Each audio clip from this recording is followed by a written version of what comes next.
Assalamualaikum warahmatullahi wabarakatuh. Salam sejahtera, salam sehat untuk kita semua. Apa kabar teman-teman?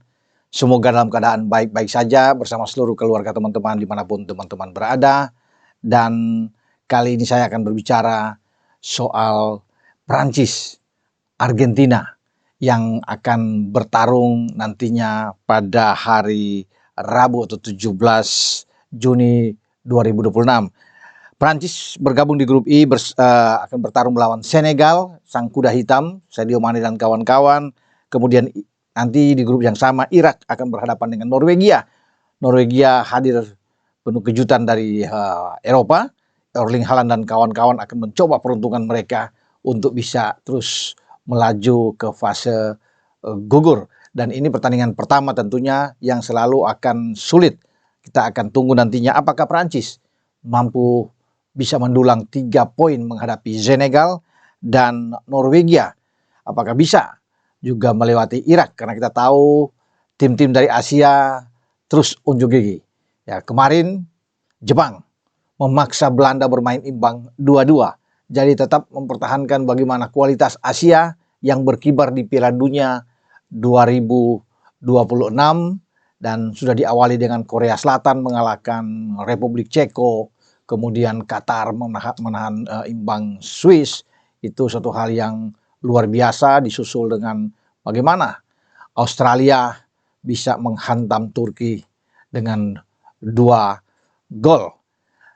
Jerman ya kemarin itu membantai habis Curaçao 7-1. Sempat ada perlawanan dari Curaçao ketika Felix Nemecha bisa membuat gol pertama langsung dibalas 1-1. Saya berpikir bahwa ini pertandingan yang seru. Ya semoga Curaçao bisa terus memberikan tekanan terhadap Diman Saf. Tapi ternyata setelah Nico Schlotterbeck bisa menyundul bola dari sebuah set piece, membalikan keadaan untuk menghidupkan asa Jerman. Jerman terus bisa melaju dengan penalti dari Kai Havertz untuk 3-1. Dan Kai Havertz bahkan membuat brace sebelum ada gol-gol dari Jamal Musiala yang mencetak gol, ada dari pemain Nathaniel Brown juga ikut mencetak gol, dan akhirnya Dennis Undav yang menyempurnakan kemenangan Jerman 7-1. Sejauh ini kemenangan 7-1 itu adalah kemenangan terbesar. Amerika Serikat membuat lompatan luar biasa ketika mengalahkan Paraguay dengan 4-1. Tapi ketika Jerman dengan 7-1, maka itu adalah skor paling gede yang terjadi di pesta bola dunia pada tahun ini. Saya pikir masih ada lagi pertandingan-pertandingan yang akan membuahkan hasil dengan gol-gol yang cukup banyak. Namun kalau saya bilang tadi dengan bagaimana Prancis melawan Senegal, tidak akan mungkin gol bisa melewati 5. Ya, ini pertandingan yang sangat ketat.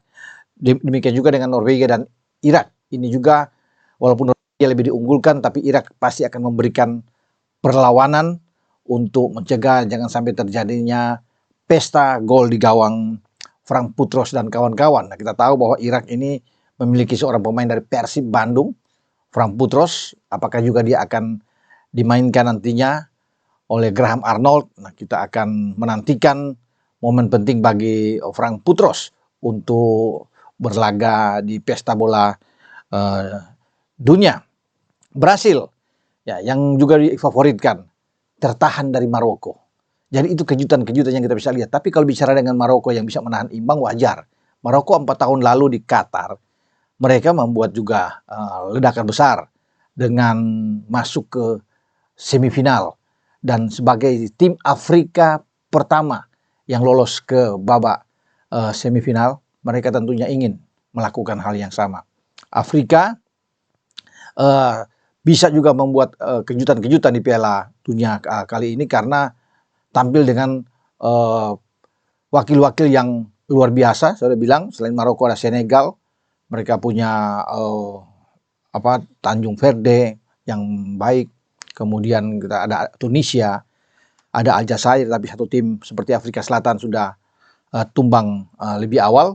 Nah, kita akan menunggu siapa lagi. Apakah Maroko akan terus bisa membuktikan kualitas mereka sebagai tim yang patut untuk diperhatikan, diwaspadai sepanjang pesta bola dunia ini, atau ada lagi misalnya Aljazair dan Tunisia, bahkan Mesir juga bisa mengikuti langkah Pantai Gading, Senegal, tinggal kita akan tunggu nantinya kiprah mereka di Piala Dunia tahun ini.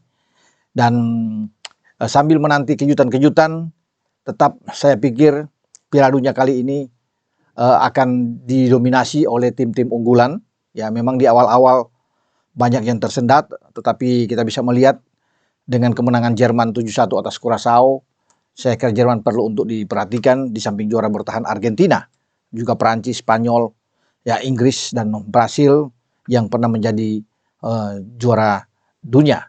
Oke, sampai di sini saya berbicara bagaimana tim-tim unggulan yang akan bertanding, terutama Perancis dan Argentina. Kenapa? Karena Perancis dan Argentina ini kan 4 tahun lalu bertemu di final. Argentina bisa menang. Jadi dua-duanya akan tampil nantinya. Semoga keduanya bisa mendapatkan hasil yang baik. Tapi tetap harus mewaspadai tim-tim yang akan menghadapi seperti Argentina melawan Aljazair.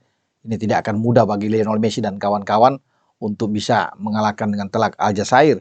Bahkan mungkin ada kejutan. Demikian juga dengan Senegal melawan Prancis. Karena ini dua tim dari Afrika yang akan menghadang dua tim unggulan yang pada 4 tahun lalu di Qatar melaju ke babak final.